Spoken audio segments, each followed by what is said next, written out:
Okay, this is everyone. Thank you very much for making your way to beautiful Dromcollogher and Springfield Castle. It's a treat actually to be here. I haven't been here before.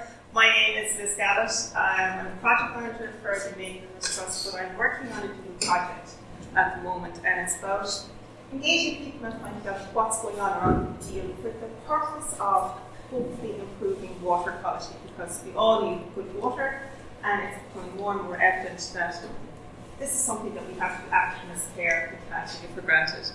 I'm working with a group called the Catchment Excellence Programme, and it's a lean green skill net program that White Nutrition have been big behind it, and there's a lot of people here from White trying to see that. Central Solutions as well have been the main coordinator. And tonight is all possible because West Limerick Resources has come on board and helped us facilitate this. So a major thank you to Katrina, and really, really grateful. This has happened because we collaborated with people from LAWPRO like DJ Lane, who's here tonight as our catchment scientist, and Fitzgerald, who's our local Shabbos ASSAP advisor. And this is all here because there's a lot of people collaborating and wanting to share what we're doing together.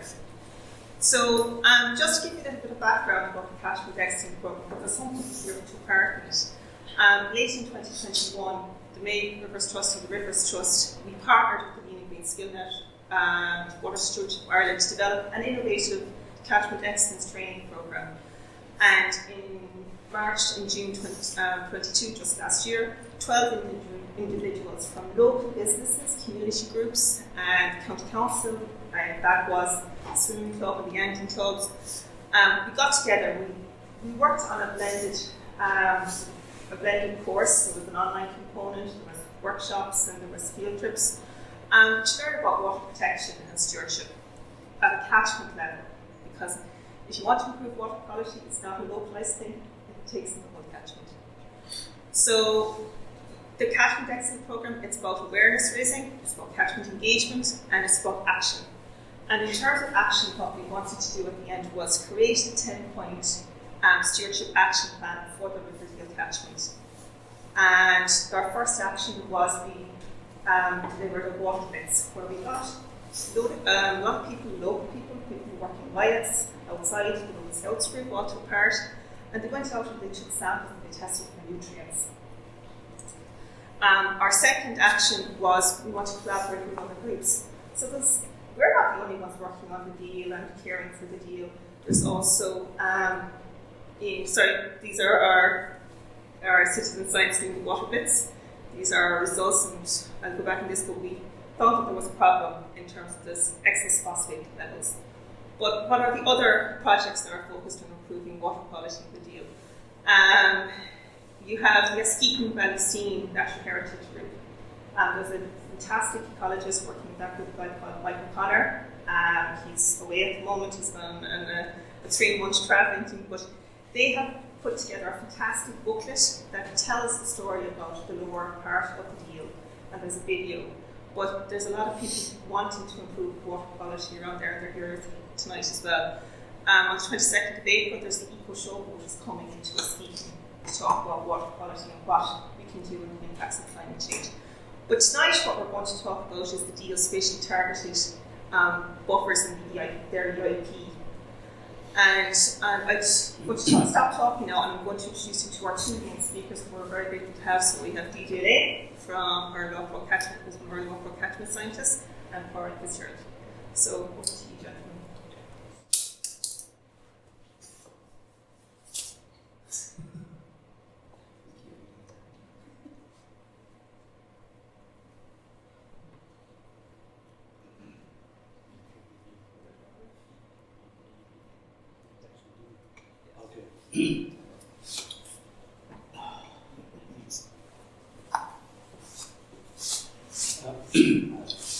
Thanks, Liz, for the introduction. As Liz said, my name is DJ Lane. I've been with LAWPRO now for the last 4.5 years since our inception, or let's say since the inception of the catchments team. And it's lovely to be here in Springfield Castle on this cold night. So just without further ado, I'm just going to delve into this. So just as an introduction, and this is the layout of the presentation tonight, just quickly going to talk to you about where we are with the Water Framework Directive. I'm going to talk to you about water quality and how we measure it and how it is measured in Ireland. LAWPRO itself, the Local Authority Waters Programme, the two elements of LAWPRO, the catchment science, the catchments team and the waters and communities team. And then I'm just going to sort of focus then on the catchments. Let's say a catchment at a larger scale, then just working down to the Deel catchment, and then this would just get us to the Deel catchment, and also the priority area for action, which we have in the Deel, which is the Upper Deel priority area for action, and then within that priority area for action is the Deel Spatial Target Buffer EIP, which makes up just a small portion of the priority area for action. So the overarching piece of legislation that gives us that puts our work in that is a framework for our work is the Water Framework Directive, and that was passed at European level by the European Parliament in 2000, and it was transposed into Irish law in 2003. So it is a framework for the protection and where it is necessary restoration of surface water across Europe, and that is the aim is to have that fixed by 2027. So how do we actually attack this huge body of work to restore and to protect surface water in Ireland? So what we have is we have prepared over 3 cycles the river basin management plans. We're currently going into the 3rd cycle. LAWPRO itself was established during the 2nd cycle to kind of work in certain areas in 190 priority areas for action around the country, and I'll talk a bit more in detail about that in a minute. So it was to achieve at least good ecological status in all waters, in all surface waters, but also in certain water bodies, a high objective, a high ecological status was the objective there in some cases. So this is what I mean by ecological or water quality status. So on the left we have kind of a colour coding that we use in our work, and so the framework, the WFD classifies the ecological status of a water body on a 5-point scale. There is always colour coded, and as shown in the slide, it can range from blue all the way down green, yellow, orange, and red. So just to explain this in a little bit more detail, high status water bodies are another name for those now since the inception of LAWPRO is blue dot. They're blue dot water bodies, and they are the best of our water bodies. And as you see, they're colour coded there in blue. They have the highest ecological quality of all our waters and offer a greater diversity of species that are sensitive to pollution. Unfortunately, these blue dots are a category of water body that are coming under serious pressure. Next, then down the list is good status water body, and it's coloured green. And under the Water Framework Directive, all water bodies need to be at good or high status by 2027. After that, we have the moderate status, which is yellow, orange is poor, and finally bad status, which is coloured red. But thankfully, we don't have too many bad status water bodies across the country. That has reduced over the last couple of cycles of the river basin management plan. So, how is water quality measured nationally? So we have a network of 2,500 sites across the country, each monitored, most of them monitored, should I say, from about 5 to 12 times a year for chemistry, for let's say for where water sampling is taken and it's actually sent to a lab and nutrient, just for nutrient analysis.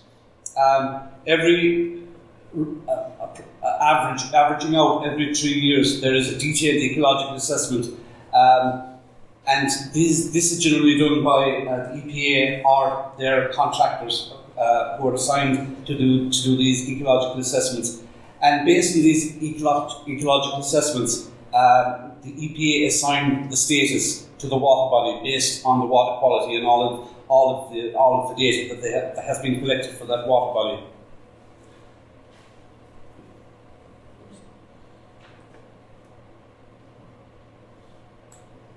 So, water quality or status is based on many elements that altogether show the overall health of the river. For example, the biology, as in like what is living in the water and in the river habitats, the oxygen level, the nutrient concentration, any indicators of organic and chemical pollution, and the physical conditions of the riverbed and bank, which is critical, which is a critical aspect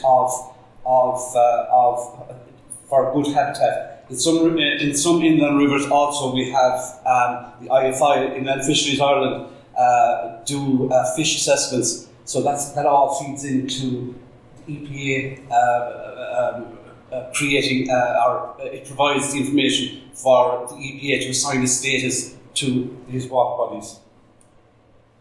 I just put this up here because it's relevant to actually the Deel Spatially Targeted project, because it's an off-sampler. It's a new piece of equipment that we're just kind of embracing at the moment, where it takes water samples automatically from a water body, and after I'd say about 36 hours, we generally take the sample as our sampling period. We take them out, take them to the lab. It's just another tool that we have for looking at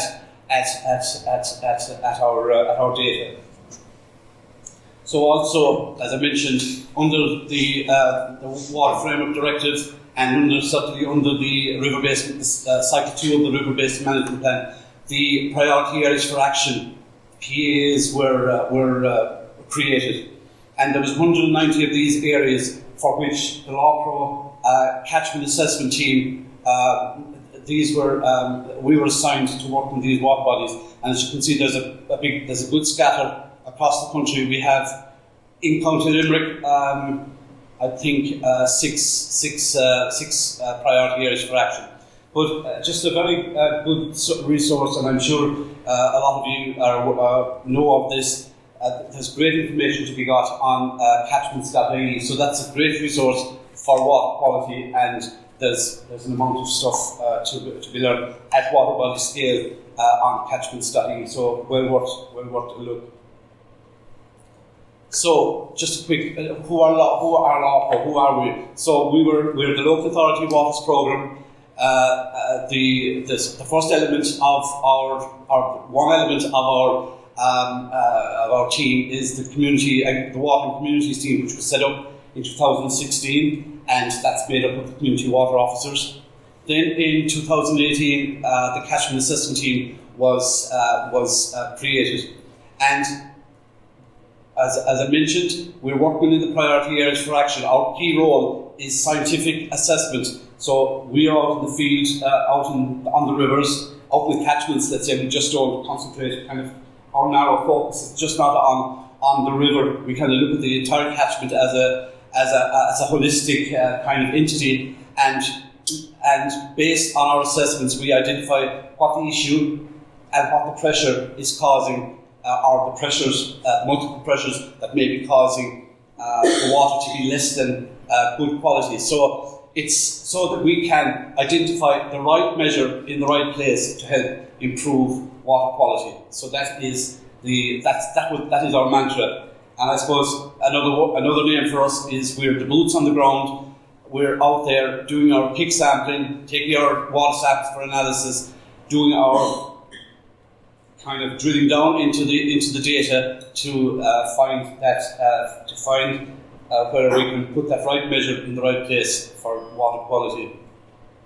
So in across the country we have 5 regions. So the country is divided into 5 regions. We're in the southwest. So the LAWPRO team in the southwest covers Clare, Limerick, Kerry and Cork.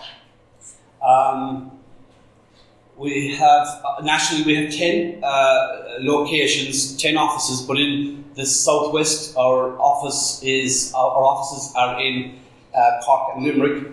We have our catchment manager who's here tonight, Lee Rogan, and we have scientists in both of our offices. Now we come from a very broad disciplines. Our skill sets are quite diverse in that some of us are environmental scientists, agricultural scientists, people are freshwater biologists, soil scientists, forest etc. But we also have the whole team nationally who even add to our expert base. So we are we were hired on those bases as kind of multidisciplinary to bring our skills as a multidisciplinary team to water quality. So just one slide, and I'm not even going to be able to do justice to the water and communities team on this because they do fantastic work. But the community water officers, they work in the community with communities with all the stakeholders. They provide information on water quality at a local level by raising the awareness of the water issues. They work in community engagement and they support communities where they're needed. They promote greater public participation around water, and they help river trusts and catchment partnerships with their work. And I suppose it's one of our kind of cornerstones is that collaboration is so important in where we are, the space we're in, that working together for common goal and working with local authorities, public bodies, private bodies, stakeholders and communities like yourselves, so that water quality, and because good water quality benefits everybody. So, what is a catchment? So I just said we'd started kind of on a kind of a larger scale, and then kind of drill it down to where we are with the EIP. So we all live in catchments, whether it is in the catchment area of the school or a hospital, or a water catchment, which is simply an area of land surrounding around the river, lake, or other water bodies. So rain that falls on a catchment eventually makes its way into a river or lake via water courses. It can get in there via overland and actually through groundwater as the river flows towards the estuary and into the coastal water. So the health of water within a catchment reflects both the natural attributes and the human activities occurring within that specific area. And as water moves across a catchment, it can bring pollutants and sediment that may be in the landscape along with it. This may not always be right on the bank of the river, because within a catchment there is potential for contribution across the entire land area, because water is flowing in the system from that surrounding landscape. So just to look at where we are in as catchments go, we're in the Shannon Estuary South catchment, and this catchment it includes all the areas drained by the Deel, the River Deel, and also the Meg, but also those streams along the estuary that discharge to the estuary as well, that are outside of the Meg and the Deel catchments. So the catchment itself is over 2,000 square kilometres. It covers a lot of County Limerick. I would say probably 2/3 of County Limerick. But as you can see, the boundary in red, the boundaries in red there, the catchments, or water catchments, do not kind of recognise county boundaries. So the catchment goes into North Cork, into East Limerick, and into North Kerry there as well. So it's a big enough catchment. It's one of, I think, 40 catchments in the country that have been kind of delineated for management, I suppose, to manage water at a catchment level. Also, we have within the catchment, we have the Deel catchment itself. And the Deel Catchment is about a quarter of the entire Shannon Estuary South Catchment. So it's big. It's a significant enough water body, obviously in terms of the amount of land that it drains. But as we're in the Deel, we have this area at the headwaters of the Deel, which is where our priority area for action is. It's called the Upper Deel priority area for action, and that was selected in 2017 for us as LAWPRO to work in for the duration of the second cycle of the River Basin Management Plan. Just looking at it at a closer, on a larger scale. So this is the PA, 6 water bodies. See where we are in the catchment here, with the star. Each of these water bodies have a name. So Deel Newcastle West 10 down to Deel Newcastle West 60. So within the PA there are six water bodies.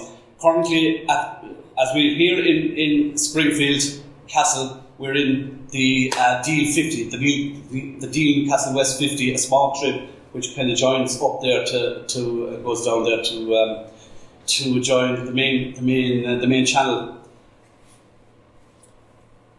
So pressures in the Upper Deel, and all of these circled words here are all pressures in it, but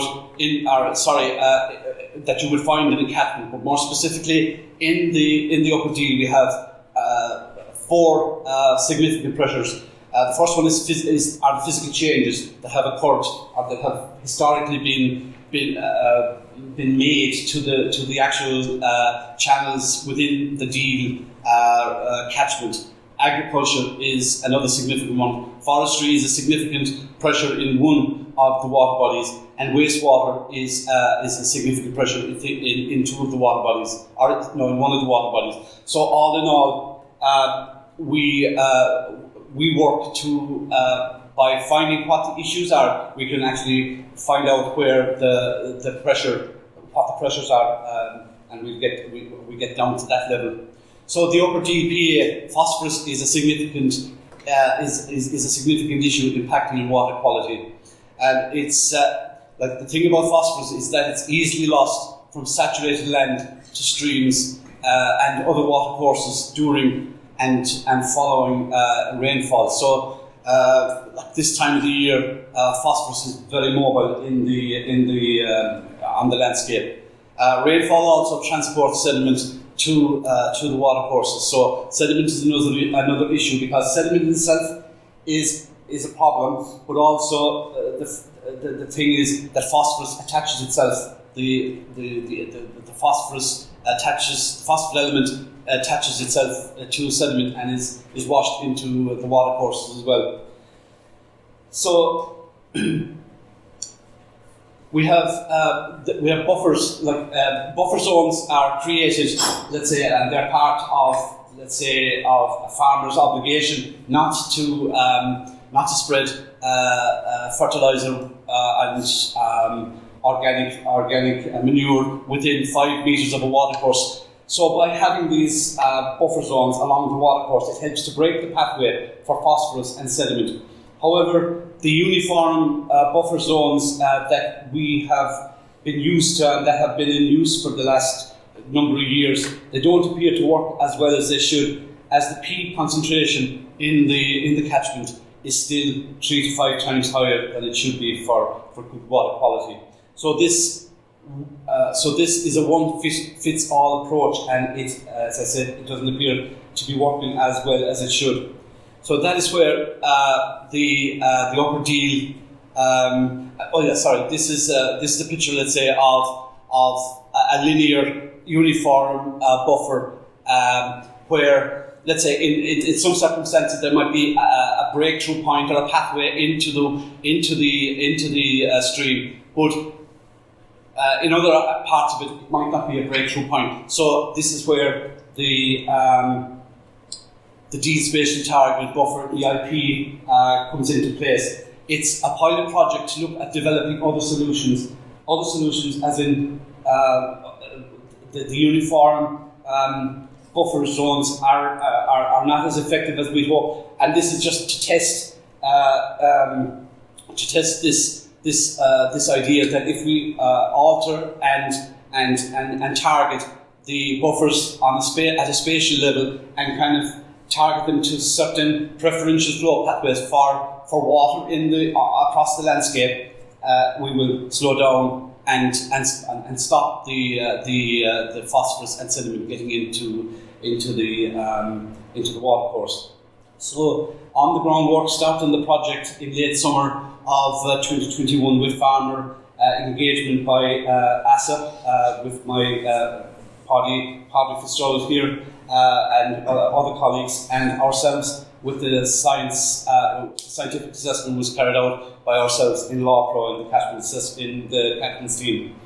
The fieldwork and assessments that we have done to date in the 2 mini catchments is establishing a baseline for where we are at the moment. So the work that we have been, let's say, concentrating on in the 2 mini catchments that I'll show you in a minute is setting the baseline so that as the measures that are being put in place now, as they mature, we expect to see improvements in the water quality over time. So this is something that we're not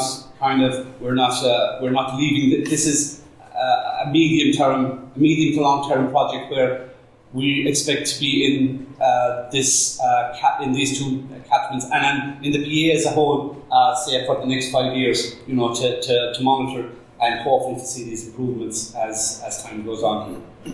So these are the mini catchments. One is in County Cork. It's between Newton Shandrum, Dromina and Milford, and then the other one is where Fianna is Fianna County Limerick is the centre of it there. So they're very similar in their characteristics. They're the same soil type, same bedrock. All the characteristics that are common to both. So this is just zooming in at a finer scale on them. But I suppose this is just this slide here is just to show you the tools that we have and the tools that are readily available on catchments.ie for anybody who, if you're interested, you can go on to catchments.ie and find these what we call pollution impact potential maps. So we have pollution impact potential maps for phosphorus and nitrate. But in the case of our catchments, phosphorus is what we're mainly concentrating on. So these darker blues areas are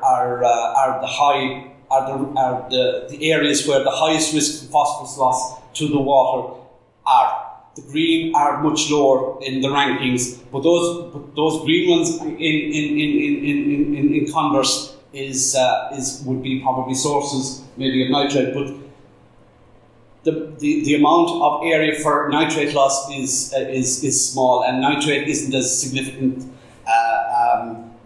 an issue in the Deel, certainly in the PA section of the Deel as phosphorus is. So these are useful maps that you all have access to. Also, we have the delivery pathways, or the overland delivery pathways for phosphorus. Very useful tools as well, and very, but they require ground shooting, let's say, from ourselves. So this red part on the map here is actually a very significant delivery pathway, and as you can see, it would be breaking into the water course. But overall, there is quite a lot of pathways leading to the water course. So, I mean, there's a body of work there to be done to try and address, to try and target those pathways and to break the pathway for phosphorus. So with that, I'll hand you over to Padraig, and I hope I didn't confuse you too much.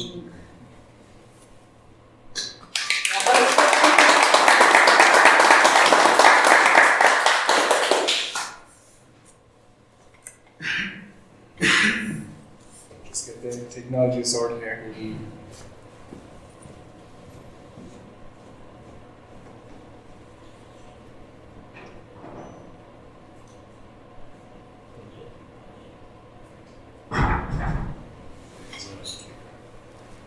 Okay, thanks DJ. You're welcome, very welcome here this evening. So as I said, my name is Padraig Fitzgerald, and I suppose I work with DJ. I work in collaboration with DJ and with LAWPRO almost on a daily basis. I'm a Teagasc advisor based in Limerick. I've been working with farmers basically in Limerick for the last maybe 20 years. I've been working with dry stock farmers and dairy farmers. But in the last number of years, as a DJ, I've changed my role slightly within Teagasc in that I'm working with this what we call ASSAP program. So what it stands for is basically it's an agricultural sustainability support and advisory program. It's a free program that gives advice to farmers on water quality. The program came about, I suppose, because we all know across the country water quality there is an issue with it, and there's pressure on water quality, as DJ outlined, from all different sources, and it's from agriculture as well. So the agricultural industry realised this a number of years ago, and they realised that the old method, the stick approach, using regulations after farmers wasn't working, and they said, look, we'll try this collaboration, work with farmers on the ground, try and come up with simple on-farm practical measures to help water quality across the country. So I've been working on this programme. There's 20 Teagasc advisors across the country working on it, 37 advisors altogether, because we've got advisors as well from the dairy co-ops who are involved in this programme. So it's a really collaboration between different, I suppose, agencies and stakeholders within agriculture. So I've been working in County Limerick, as DJ mentioned earlier. We have these priority areas for action that we work in County Limerick. The Upper Deel is one of our areas. There's actually 7 areas, DJ. That's 6, but we have 7 areas we're working in. And we've been working in these areas for the last number of years. And I suppose there was an opportunity a number of years ago, go back in 2021, to see, we come up with this idea of these targeted buffer zones, and to see can we get funding for it. So it was actually the previous catchment manager before Niamh, Maeve Ryan, who really came up with the idea. And at the time there was this opportunity to apply for funding. So we came together as a group to make an application for it. I suppose when it opened for applications, it was a very short window of time to get an application together. But we sat down and we said, look, we'll apply for it and we'll try for it. And I suppose between LAWPRO, ourselves and Teagasc, and with the help of Ballyhoward Development as well, we were successful in our application for this little mini EIP. So we got funding, we got €80,000 funding to be able to spend it on measures on farms across these catchments. So the project, as DJ said, it looks at the effectiveness of these buffers. So there's lots of different buffers that can be put in place on farms to prevent nutrients leaking off land, getting into rivers and streams. There could be up to 14, 15 different types of buffers. But we were looking at trying to use the right buffer in the right place and to do the job. And as we mentioned earlier, phosphorus and sediment were the biggest losses from these catchments. So the project is still ongoing. It was supposed to finish at the end of last year, but we actually got an extension to the end of March with a small bit of funding left to spend. There's farmers still putting measures in on the ground, and I'll go through a little bit about what those measures are and what they look like. So I'll just put in one slide really on EIPs, because they are an important source of funds going forward. They're basically European money that's available. They're European Innovation Partnership Schemes, and it's money that's available from Europe for groups to come together in European countries and to apply for funding to try, and it's almost like a research project. It's trying to come up with different solutions for problems across the country. We looked at water quality, other groups look at different things. They might be looking at something like biodiversity, they could be looking at things like upland grasslands or mountains. There's all different types of things that you can apply for, but our one was specifically water quality. The EIPs in Ireland, they're administered by the Department of Agriculture, and they bring in the money from Europe and they distribute it out. So they're the agency that deals with this within the country. The ultimate aim really is for these partnerships is to road test new ideas. So if you look at environmental schemes in Ireland in agriculture, for the last 20 years. If you take the old REP schemes, the AOS schemes, GLOS schemes, they were all schemes that they were top-down approach. So their schemes would have told farmers, this is what you have to do. You have to do this, this, and this to get paid. But these schemes are a bottom-up approach. So they want farmers to engage from the start, to come up with their own ideas, their own plans, their own measures, and it's a bottom-up approach to come up with solutions really, and to road test these new ideas. They're European funding. So as DJ said, if these things are successful and they seem to be working, there is an opportunity to spread it out across the country or even across Europe as well. And there's EIPs in all different European countries, and we can take ideas from them across Europe. So our Deel Spatially Target Buffer is EIP. You've seen the maps already. We've got 2 catchments. There's one in the Cork side here, just I suppose south of Newtown Shendrum, and we've got this one here in West Limerick, just near Fina. As DJ said, the agriculture is actually quite similar in both. It's quite intensive dairy. You've got dry stock as well, but you've got quite intensive dairy. The land is poorly drained soils. Now, when you hear poorly drained, you say, some people think, it's bad land. It's not. It's good land. It's very good land. It's great land for agriculture. It's great land for growing grass. It holds moisture, but what it has, it's got a very high clay content. So if you get a large rainfall event on the soils around here, and especially in waterlogged soils, the water's going to run off the surface. It takes time to filter down through the soils. If you go down to somewhere like Askeaton, County Limerick, or Ballinity, you're sitting on limestone bedrock with soil that's quite close to the surface, and it's free draining. So rain falls in that soil, it filters down through it. But here in West Limerick, it actually flows off the surface. It needs time to actually filter down through it. So phosphorus and sediments, they're the biggest issues that we have in this area in West Limerick and in these 2 catchments. This is just roadmaps really, just to show you where they are. So in Limerick, we've got Fina Village, Fina's down here, and we've got the one in Cork. So they're small catchments. There's about, I suppose, in each catchment we're working somewhere between 40 to 50 farmers in each of the catchments. As I said, they're a mix of dry stock and dairy farmers, and you've got, it is intensive dairy, but you've also got extensive dry stock farming as well. So as we're saying, just with phosphorus as a nutrient, it's essential for grass growth. It's essential for gardening. It promotes development of roots in flowers and grass. It's needed for growth. But unfortunately, if phosphorus gets into a river or stream, it causes eutrophication. It's enrichment of the water. You get excess algae growth, and it does impact on water quality.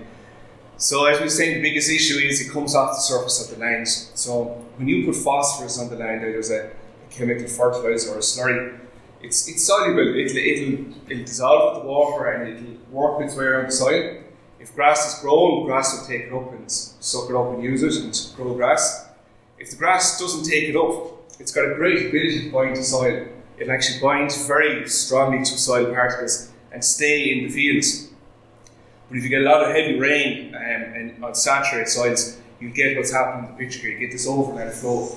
So the soil, the brown colour basically in soil is very fine clay particles coming off the fields, and the phosphorus is bound to it, and it's ended up then in the rivers and streams.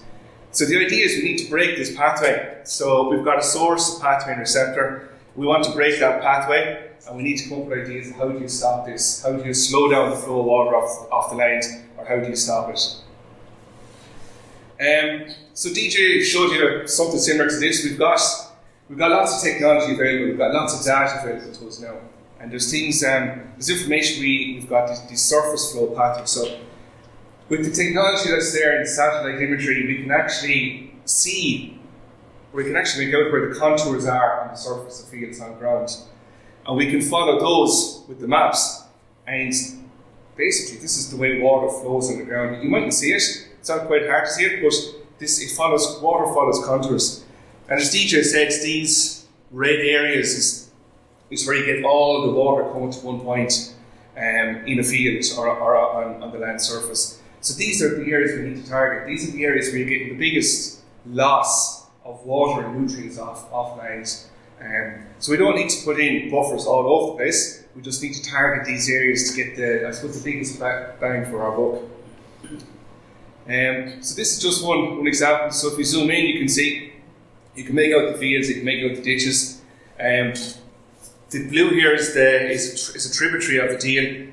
This is your overland. So if rain hits this fields, this is the overland flow. This is where all this water is going to be directed towards to this point where it goes into a river or stream. So that's where we need to look at. It's hard to describe the overland flow, and for a lot of times it's not obvious. You don't see it. But just before Christmas, a colleague of mine in the Cork side, she was out on the ground and she just took a video of overland flow. So it's only about 30 seconds, but it just describes, or I suppose it's better to show what overland flow is. So it's a large rainfall event on the fields. There's ponding, there's pooling, ground can't take it, and you get all the water comes to this one point, and as DJ calls it, a breakthrough point. So that's where we need to focus on our area as it's getting into the river and stream. So it's you don't see this often. It's often the best thing is when after a lot of rain and when ground is saturated, we can see this. It's obvious, but a lot of the time you can't see it on the ground. But you do have these flow pathways, so they are important that we target in on.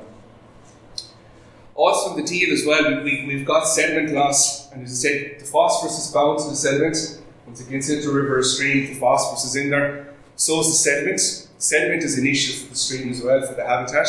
It clogs up the bed of the stream. That's where your little insects live, your fish spawn. So that's important as well. So sediment loss and bank erosion, we came across this in the Deel as well. So again, some simple solutions is fencing these off, keeping cattle out, try to stop or avoid the breakdown of the bank and the vegetation, and even what we could do is even try and planting trees as well to try and just hold the soil in place and let it revegetate and come back. As I said, with the buffers, there's loads of different buffers. So a colleague of mine in Johnstown Castle, he's a researcher in water quality, Dara O'Hooligan, and he's doing a project at the moment where he has identified 16 different types of buffers. And there's some quite elaborate ones, there's some very simple ones, but there's a whole range of them. So it's not, when you go to the farm, you can pick the right measure for the right place. You can pick out as well a measure that the farmer can do, something that's easy, something that's practical, something that doesn't cost too much. And they're simple things. Some things like, in some farms the land will lead towards like small little wetlands and ponds and stuff like that. So there's loads of different options and opportunities to break these pathways on farms, and it's just to pick the right one and get farmers engaged with it. So in the Deel EIP has said we've been engaging with farmers on both the Cork side and the Limerick side.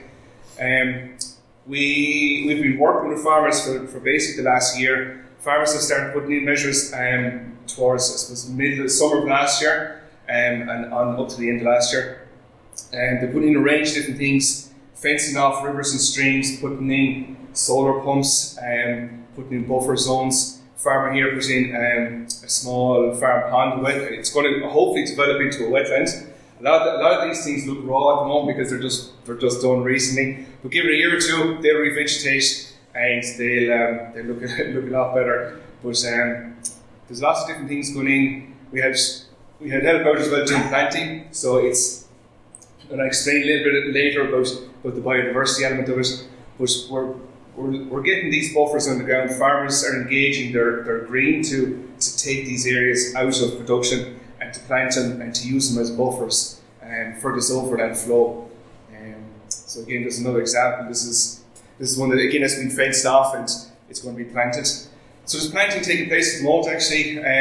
Before Christmas, farmers in the two catchments, They received, we got out on farms 4,500 plants of hedgerow and about 2,500 trees as well out on the ground. There's more planting being done actually at the moment. Before got here this evening, a farmer rang me and he's looking for another 600 white thorn or black thorn whips to put in on the farm. So there's more planting to be done, but farmers are really engaging with it, so it's brilliant. Again, just another example. Just a little bit about the biodiversity, and it really comes towards the end of it, but as part of our application, the whole EIP, the code that was there was for biodiversity. So we had to address biodiversity within our application as well. So while we were interested in water quality and trying to improve water quality in the Deel, we also had a biodiversity element of it. And like I was talking to DJ earlier about it, and like there's lots of different benefits to habitats. To buffers, and like we said, there's loads of co-benefits to go with it. But biodiversity is one of them. So what is biodiversity? Basically on farms it's all the flora, which is all the plants, and it's all the fauna, all the wildlife that we have on farms. And it's the habitats as well that are there. So part of our project or our application was very strong in the biodiversity elements, that we were going to improve biodiversity on these farms as well with the project. If you were to take a typical agricultural area in the Deel or in County Limerick, this is what you'll probably see. So this is the map. It's just outlining or mapping out the habitats, the typical habitats. But what you're getting on farms in Limerick, you get a lot of hedgerow. You get a lot of, say, improved grasslands. You've got semi-improved grasslands, you've natural grasslands. You have broadleaf trees, broadleaf forests, tree lines, and you have a whole range of habitats. But improved grassland is probably the dominant habitat, and that's what we've come across on the farms in the Deel. The farms that we've been working with, it's either improved grasslands or grassland that has been very improved, planted, reseeded maybe 20, 30, 40 years ago. So again, typical picture of a stream or part of a stream or tributary in the Deel, and you'll be asking yourself, well, what are the habitats here in the picture? So straight away we have our hedgerow, and hedgerow is hugely important, and we underestimate the value of our hedgerows for biodiversity. There's a huge amount of biodiversity in hedges and hedgerows that we have in Ireland. So that's important. We have the stream, in the bed of the stream, that's another habitat that we need to protect and improve. So that's important. We've also our riparian margin beside the river or stream, and with this then we've got our buffers. So we're looking at putting in our buffers, getting buffers in on the ground, and these can be habitats as well. We can develop them as habitats, and over time, as they're planted and allowed to mature and regenerate and go back to a wild situation, they'll provide a very useful biodiversity, I suppose, benefit to the farm and to the area.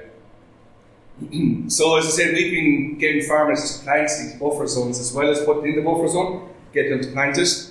So all of the species that we've been putting in, they're all native species, and it's important that we look at natives and not to bring in imported material. So it's all native species, hedges, hedgerows, species, white thorn, black thorn, holly, gedder rose, hazel, privet. And a lot of these, depending on the size, some will grow on wet soil, others need dry ground. So basically, we just pick the right one for the right place. And same with trees as well. We have a selection of trees going in at the farm, on the farms. So final slide. I just throw this up, just I suppose give people an idea of what we learned from it. So what lessons did we learn? I suppose the first thing was the year was too short. The project was supposed to be initially a year. For groups, and I know Katrina and Rihanna, they're from local development companies, and you're well used to looking at different programs and projects. But from our point of view, a year was way too short to get this project, get engagement on the ground, to get it in place, and to get it done within a year was very short. The one thing actually that was awkward for us as well was the growing season, because when we got approval, it was in the middle of the summer, which you can't really plant. Coming towards the end of the year, there was too much planting to be done, so again, that's why we got it extended, but the year is too short for now with the projects. There were projects that groups were asked to apply for quite quickly, and if you had a project as a group or a community that was ready to go, that was brilliant because you knew what you were doing, you had your groundwork done, and you could get in there and get traction with the project. It took us at least maybe 5 to 6 months to really get it up off the ground. It was difficult to get in, and even though we were engaging with farmers at the start, as the application was being drawn up, it really took a number of months to engage really with farmers to get them interested and in on it. And that takes time. And like we've called to farmers 3 and 4 and 5 times to. You need that time to talk to farmers and explain what you're doing and to get into it.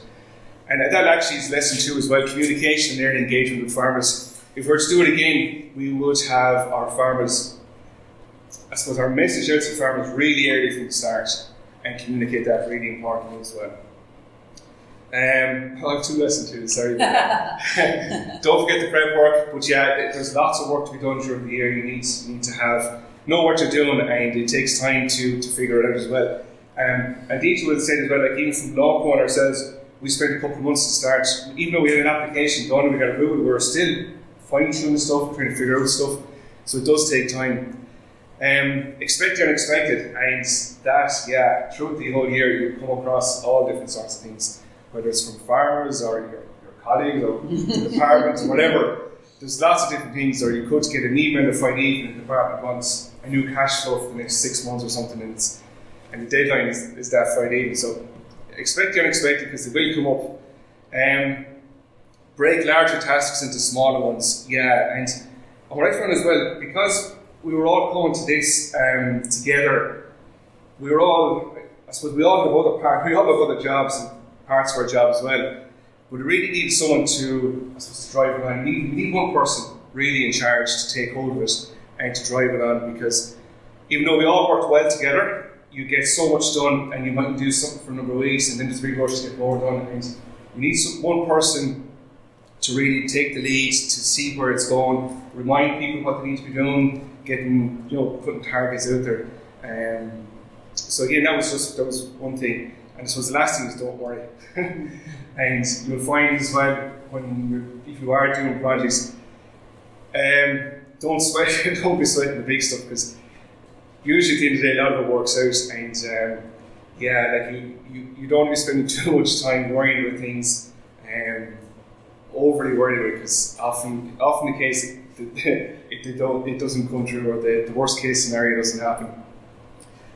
But I suppose, look, there we've just a few of the lessons. There's lots of other things. If we were to go and do this again in the morning, definitely would do it a different way. There's lots of lessons we learn from it. So yeah, it's a good experience. But yeah, lots to learn. That's it. So hopefully with some UC.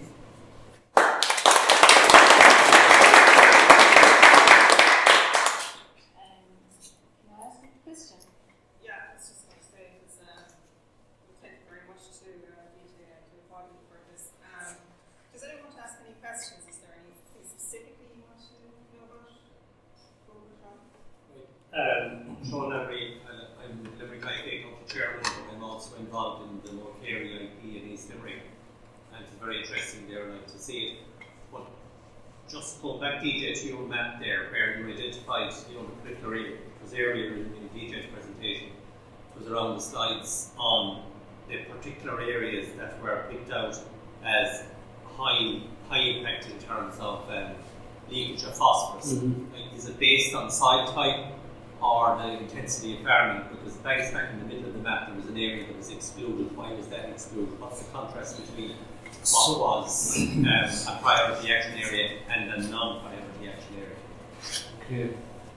So the area within the priority action areas, you have a mixture of soil types, right? So with that, you'll have a different picture. Let's say if you have free draining soil as opposed to poorly draining soil, the colours will be different over well drained as opposed to poorly draining. But because I suppose our PA is those 6 water bodies in the upper reaches of the Deel, a lot. I'd say, off the top of my head, I could say that 80% of the water bodies of the soils are classified as poorly drained, as in that it had a high clay content, So based on the soil type and the soil, the drainage characteristics of the soil, along with the land parcel information that the department have, that's provided to the EPA so that there are several layers, there's a huge amount of data that goes into generating this layer that tells us that this is a high risk or this is a low risk area for phosphorus loss or nitrate loss if nitrate is the issue.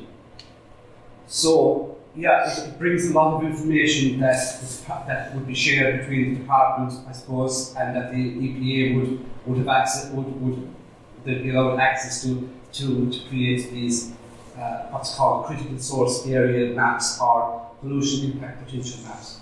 So these are like they're I suppose because this PA was it would have been selected as a PA back in 2017 to address issues in poorly draining soils. So it might have been, just selected for that reason alone, just to see what can we do. And I think, if I remember rightly, a discussion going back maybe 3 or 4 years ago, that this was likely the case because, it is leaking a huge amount of phosphorus. Concentrations, let's say, that we'd be finding, and that the county council who monitor on an ongoing basis, let's say at least 5 times a year, they're finding concentrations 3 to 5 times higher than what they should be. So that is an issue. So it is a targeted investigation. Well, that's what we would be. It would be targeted. I mean, certainly. I mean, we can't. I couldn't deny that we would be there'd be a certain amount of tapped, because otherwise we're not going to find our issue and our pressure where the pressure is coming from. Can I just add to that as well, that those pollution impacts, so they're pollution impact potential maps, so they're not saying that there is an impact, they're saying based on the soil type and the loading, if there is an issue with catchment, this is where it's most likely to be. So that's kind of, we know roughly the area, and then the guys from Chagos will go in, I suppose, in more detail. Sorry, you just mentioned there leaking of phosphorus, but I suppose as these pollution potential impact maps, they give us an idea of where areas are susceptible. So, if you were able to coalesce nutrient management plans into that information, would it be possible to stop that leakage? I mean, if it's not there in the first place, it can't leak. So, is there a better probably strategy for management of nutrients within those areas that are identified as leakage points? Yeah, that would be the answer, really.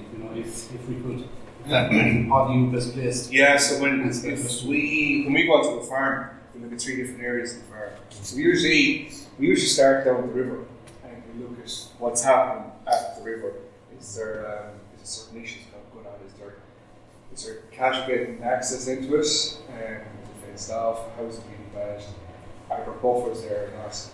And what I usually do is then I work your way onto the land. So we look at land management. How is land being managed? How is the farmer managing the land during the year? Are they keeping buffers in place? So as DJ mentioned, are they keeping out to 5 or 10 metres from spreading slurry from a river or a stream? Is the farmer doing drainage? How is drainage being carried out? So is there a connection from the surface of the soil to drains and stuff like that? And then we look at the farm area.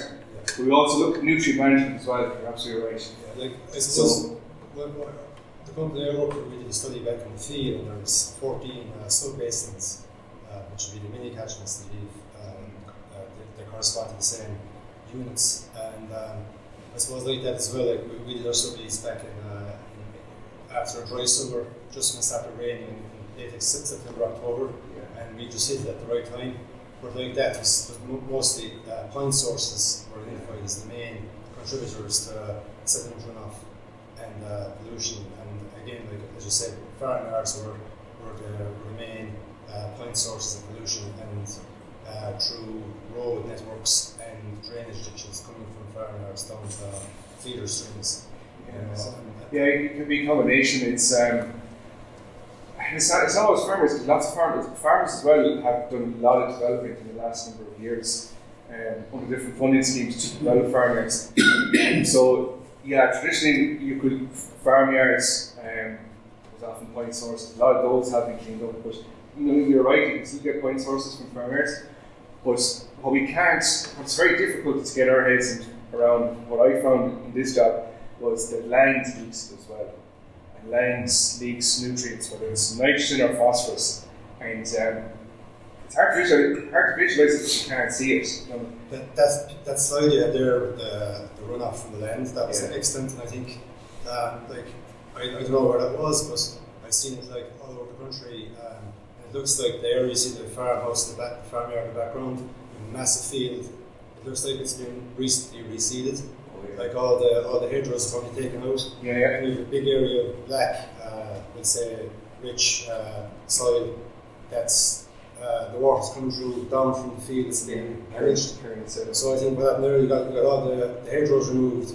You got the spoil from the hedgerows to fill up a hole that was probably capturing water, and then you got the water just running over the bare soil, and that's what's happened there. I think any farmers think and I'm not pointing the finger like the farmers directly, because that's other issues as well. But any land management activity like that's over a threshold. I think it's 5 hectares, maybe more. They all need an environmental impact assessment, and that doesn't happen. So, is there any monitoring of these activities going on, at a catchment level, to see are these rules that are set out being followed? I suppose from a regulatory point of view, I'm not sure, because we're not part. We don't do regulation. But you're right, there are regulations there for it. With the new River Basin Management Plan, the third cycle, there is a target to have increased, I think it's up to 10%, I think it's 10% increase in inspections on farms across the country. I suppose we want to make the point, so we don't want to stop drainage of land either, because farmers need to farm, and they need to be able to work the land as well. But if we can slow down the flow of water off the lands, and we're not naive, we know we're not going to stop all nutrients coming off lands, but if we can even reduce the amount coming off by 40-50%, it'll make a big difference. Because it only takes a small amount of phosphorus to get into the stream to have an impact on it. So if we even reduce what's coming off in the Deel Catchment, we can reduce or slow down what's coming off the land and into rivers and streams by maybe 40-50%, it can make a big impact on the rivers and streams.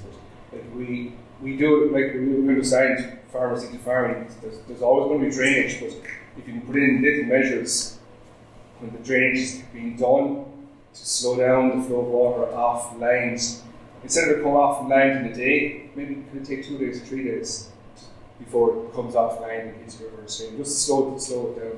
Yeah, I think farmers need to be paid to retain water in the land. Yeah, so that's a big debate as well. Like a lot of these things that's what we're in our role as well. That's what we're finding. Like farmers, within these measures, farmers need to be paid, and that's what we found. That's why we got the money, and that's why they put them in, because they know it's the right thing to do, and they're being paid to do it.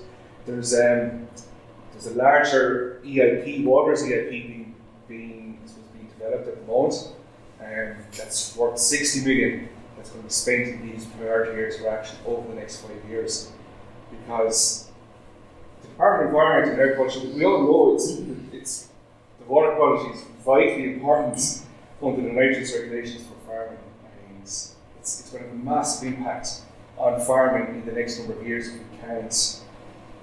if we can't correct it, or at least bring the train back up in the right direction and halt the loss of good water quality. That's it, because the most recent reports from the EPA are just saying that we've actually lost some of let's say, the trend is not in the right direction. even at the end of the second cycle of the River Basin Management Plan, it's still a downward trend in water quality. So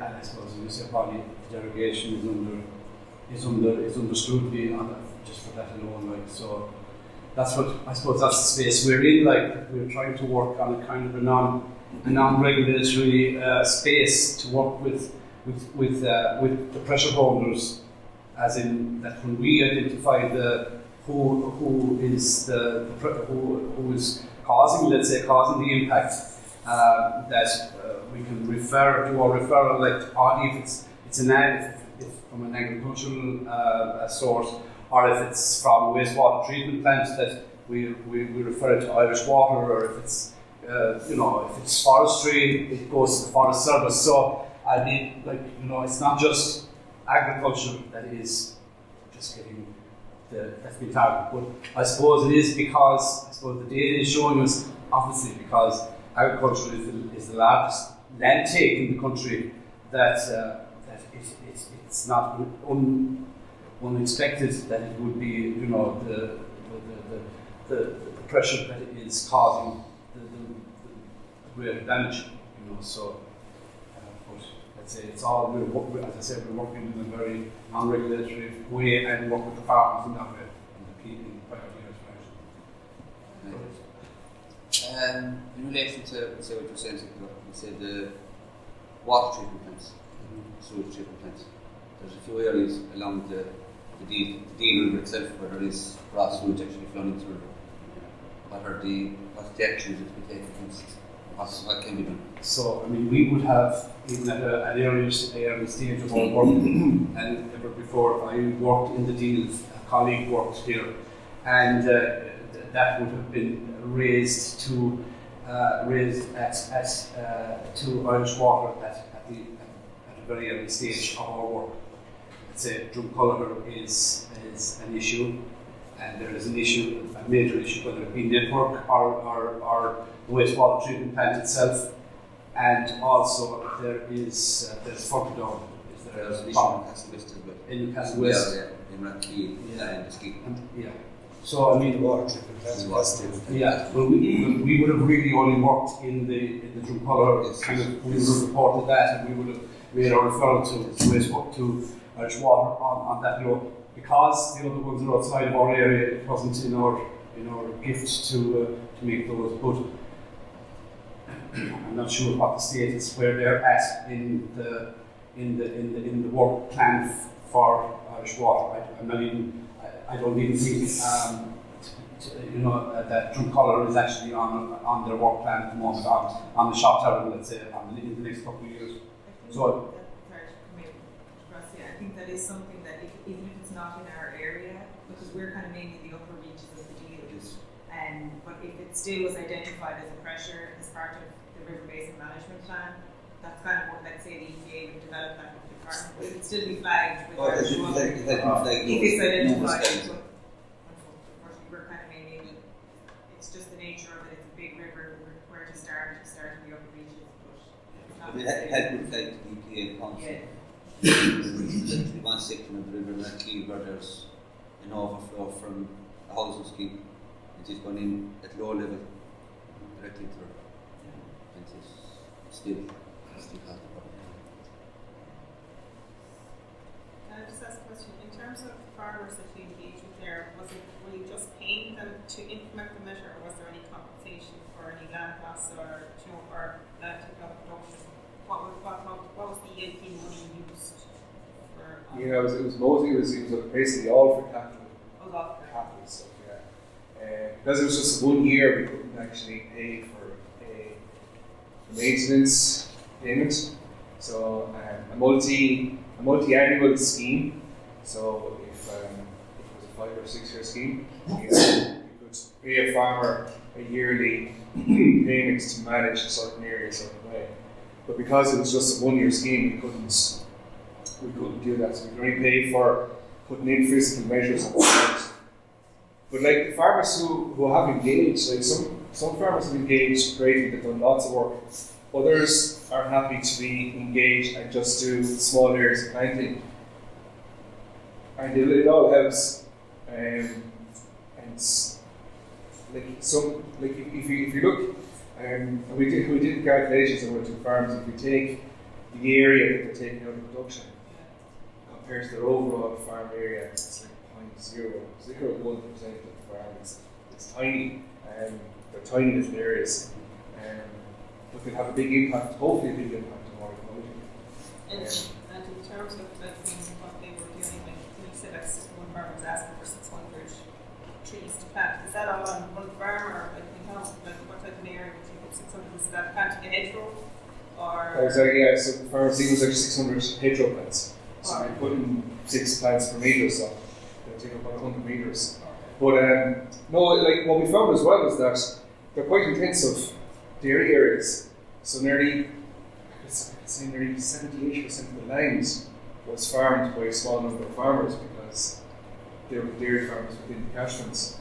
So when we got those farmers engaged, we were actually working with a small number of farmers with a large portion of the catchment. You know what I mean? So, but that's not to say that we didn't engage with smaller farmers. Whoever was interested, we engaged with everyone because we were targeting our priority areas for the overland flow, and I suppose we're always targeting farmers in a way to get these measures in, but every bit helps. So when you're talking to farmers, are you coming in with a map and then with all showing the over tip the flows and things and explaining to us like this is where we want to put it in, or putting a measure there, or then discussing what are the options and what's amenable to them. Yeah. So it's very stark to get our message out. We would have done a number of things like we'd obviously communicated with a number of farmers in the catchment, so they were known on the grounds, they would have spread the word themselves, talking to neighbours. They would have sent out things like newsletters and letters to farmers. We also had small little clinics, so we'd have a room like this, and we might come to Fina for half a day and tell farmers we're going to be there, drop in, have a look. And farmers dropped in and we chatted with them, and we had a laptop and a screen, and we were able to show them what we'd done with their farm and those areas. Farmers then that were happy enough to engage, we visited them, walked out on the ground with them with the maps, and walked the farm and identified these areas on the ground. A bit like the DJ said as well, even though we got the map and we got this lovely flow pathway, we had to ground truth it because things change as well. Because suddenly it's a farm road, you're going to cross it, and it's not on your map. So it's different things. So, but what's like, it's all about engagement, and it took time as well. You're not just going to have one chat with a farmer and it's come back in a few weeks and it's there. Some farmers would have been out some numerous times because they weren't sure where it was to go, or they weren't sure how many plants, where do I put the trees, what type of trees. And who did the work? The contractors in, or did the farmers do it themselves? Most of the farmers did themselves. We did get help. Most of the Corset from by the area developments there, they would have their RSS teams, and they did some planting on the cover side. Can I just ask, for the engagement that you did have, like what kind of percentage of the area that you wanted to cover did you get covered, and how will that impact that 40-50% reduction target that you? Yeah, so each of the catchments we tried to keep them quite similar. So as Dee said, they're the same soil type, the same size, there's mostly the same farming. There was somewhere between 30 and 40 farmers, or herd owners, shall we say, in each of the catchments. We were engaging at the moment with about 15 farmers on either side. And of that 15 then there's, again it's very quite similar, about 6 or 7 farmers in both the Cork and Limerick side who are actually managing and farming the biggest proportion of the land there within the catchment. So the proportion of land was probably, that's or of those maybe target areas. Yeah. That's solid. Yeah. And what impact do you think that'll have on that reduction? Like, will that kind of bring up, lower 20%? Or? That's what it's saying. Sorry, roughly, It's a good question. Yeah. I mean, it's a whole new way of doing work on the ground. So I suppose it'll take a few years before I'll be able to answer that for you. Because it's so I'll call you in 3 years. yeah, Okay, yeah. You know, it's really is there would be a few elements, I suppose, that we'd hopefully, you know, that we reduce the uncertainty and that we know that we'd be able to give you a straighter answer. You know, in after a couple of years of field work. Do you have hopes? Or do you have you know what you'd hope that would have achieved? Certainly, I mean, you know, if through the engagement with Paddy, with ASSAP and with the measures as they mature, you know, you'll be hoping that there'd be a reduction, but it's impossible to say. I couldn't commit. No, okay. To an answer. There's huge uncertainties because the environment is you know, you can't put any sort of uncertainties on environmental. There's so many variables there, you know. So I suppose the other thing as well to point out, while we're putting in buffers and we're targeting these areas, the other thing that we do when we're on farms is to look at farming practices as well. So there's a whole other engagement about how farmers operate on the farm, and it's trying to give them advice as to how best to tell the story at the right times, the right places. Like that video that I showed you with the overland flow, we hope a farmer wouldn't have gone into that field in the last week or so and spread slurry and have the overland flow take it off. So it's to show farmers, look, the farmers know these areas, they know their fields better than any of us. They don't need me to tell them that's a bad field, they know themselves. So it's just to reinforce with them that they need to keep out of those areas when the soil is waterlogged, when there's a lot of rain forecast, and to keep buffers back from rivers and streams. So there's a whole suite of work, and kind of work you need to engage with farmers in the area. One more small question just on that forecasting. Have you got quite like robust forecasting tools for them to access, to know when that really heavy rainfall will be coming? It's clearly the rain's problem. No, it's just it's just the forecast and just it's a little common sense about it. Don't go out when there's heavy rain forecast in the next 2 or 3 days, especially the moment we've got waterlogged soils in a lot of this part of the country. So, do you think that the funding that's available is equal to the task? It's a tough question. that's the Water's EIP. Yeah. No, but I mean, look, it appears to me that there's a lot of scratching at the surface, and people can get frustrated about making progress. And the best way in the world. People subscribe to these things, it's lovely, but when it comes to the hard question, when they do the work, when it costs them money, then smaller, the people that's doing the work, they encourage them. And you get the funding that you require. And the personnel.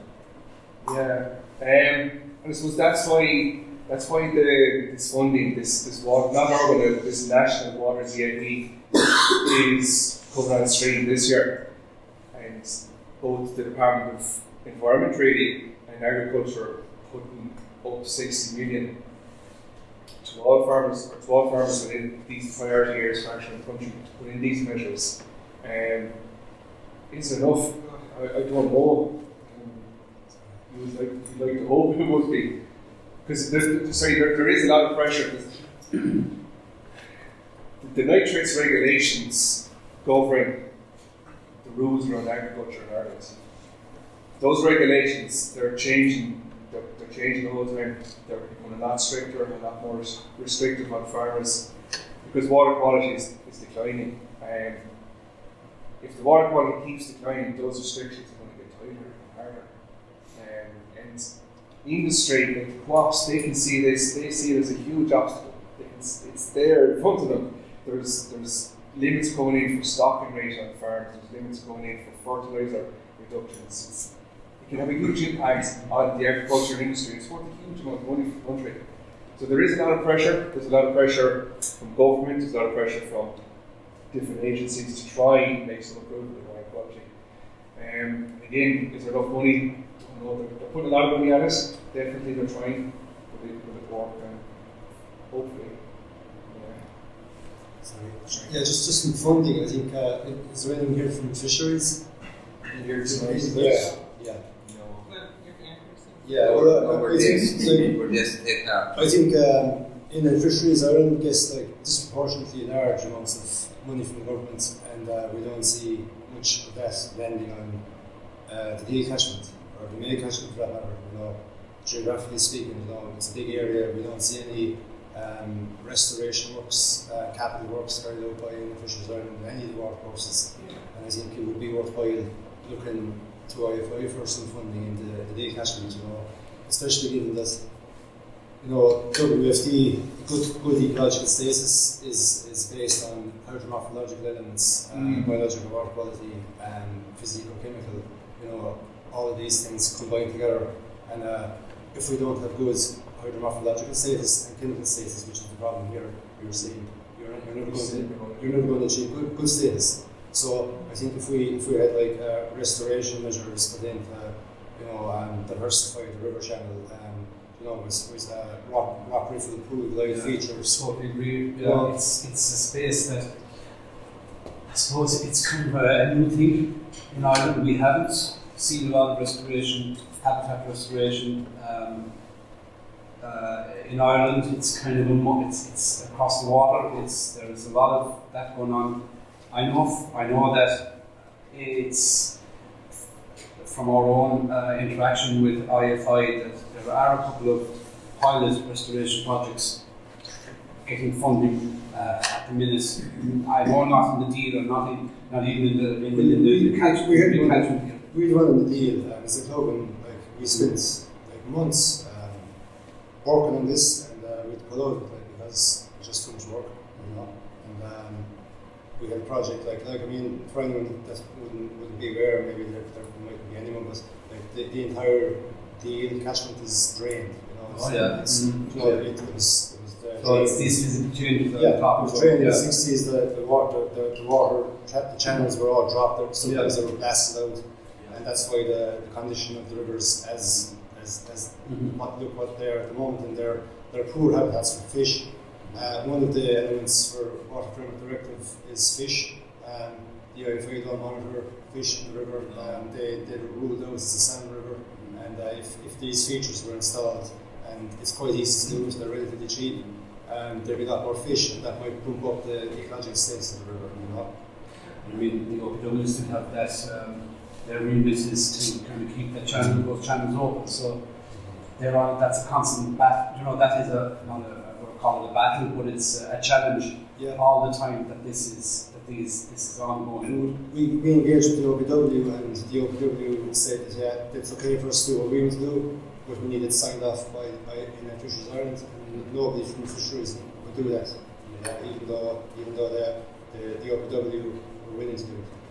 We've got two projects in May, Knocklaney and Knockdown, and there was a project that I applied to the biodiversity plan for Dick Cook came down, I think he came down to Deel as well. And then OPW did it on September, just before the closed period. So actually just got reports today on Deputy Cook's one. So what happened was I set what the measures were in OPW, then implemented it. We were told that this was the link throw, and I believe it when I see it. But it needs a little bit of finessing, but I would say that it's a little bit of progress. Now I know it's on the make, it's the Dromcollogher. But they were looking at on the Deel. I think at the same time I know when they were IFI were coming down, they were visiting us and then going to the Deel. Despite numerous emails to and from different government facilities, and so on.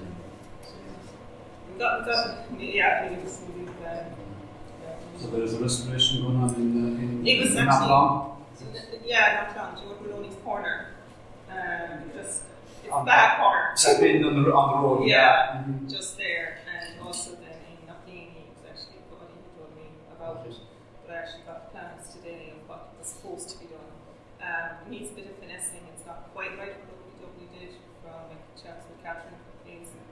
But this is something that was supposed to be done, and maybe I don't know how many examples you have of this, but it started.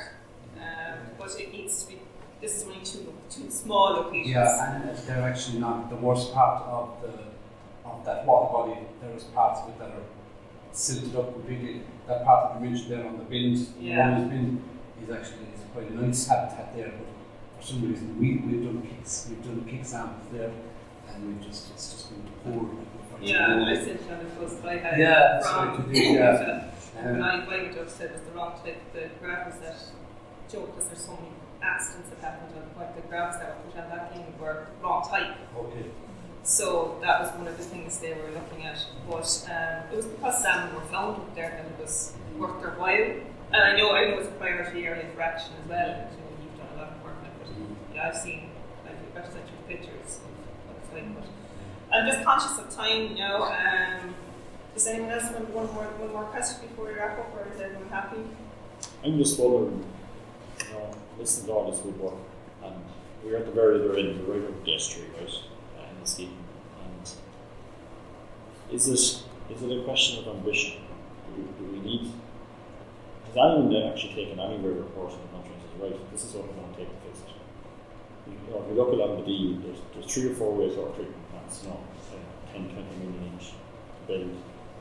Fixed Deel is going to cost 200 million, let's not be really low. Whatever it's going to be, whatever the number is. This is an ambition. We're doing great work, by the way, but to really make a difference down in one of the only, I think, 2 estuaries in the country that's been marked by the EPA as unsatisfactory.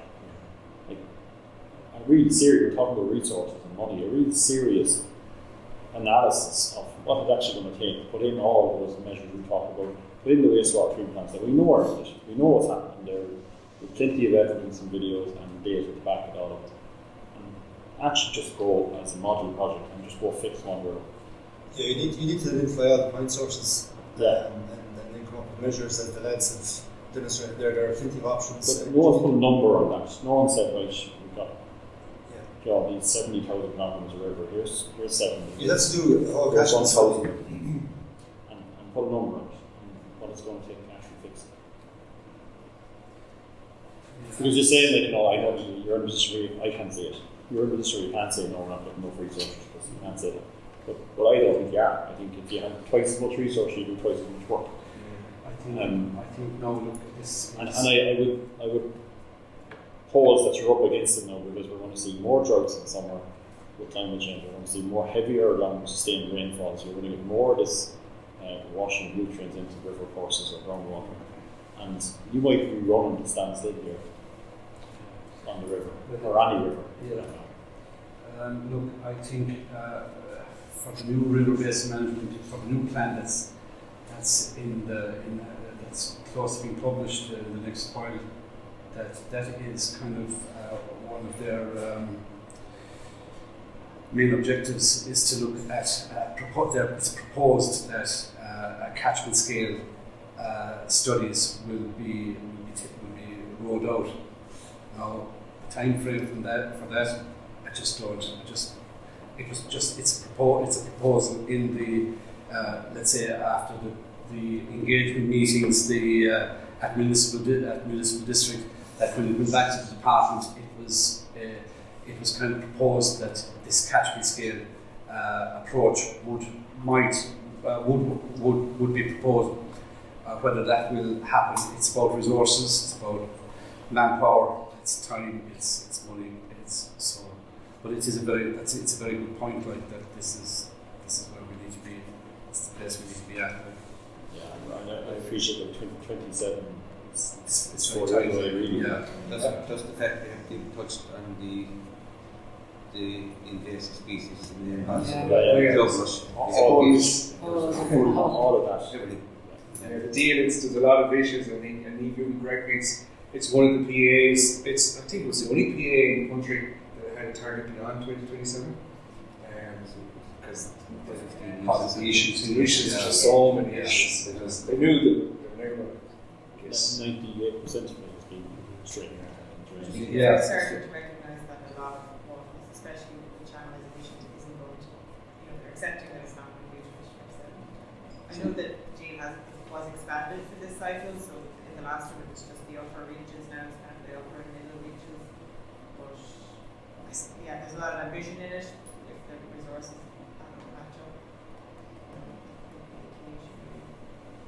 It's very hard as well. You see, you don't have, say, the government bodies offer the waterways. They're not working together. And that's the biggest headache we have as an entity. So we're trying to get them all together, and they're just not working. And like we do work with a lot of them, but it's it It takes more time, Yes, like just for ultimately, hopefully down the line, it'll be more effective.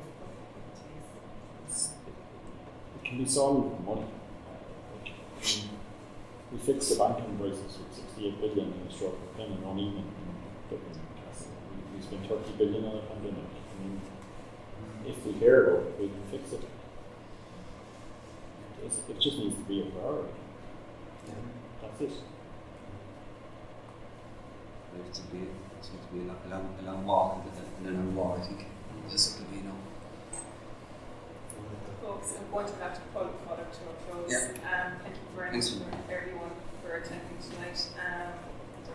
We'll also have it recorded and people are interested to see what was discussed tonight and people want to learn. I think the Upper Deel EIP, as you said, we mentioned the bigger water EIP, is hopefully implemented throughout. To know what you've done and what's been done in the local area EIP is to replicate that and to finance it that it can be done. That you're not just asking voluntary farmers to work on it because it is possible.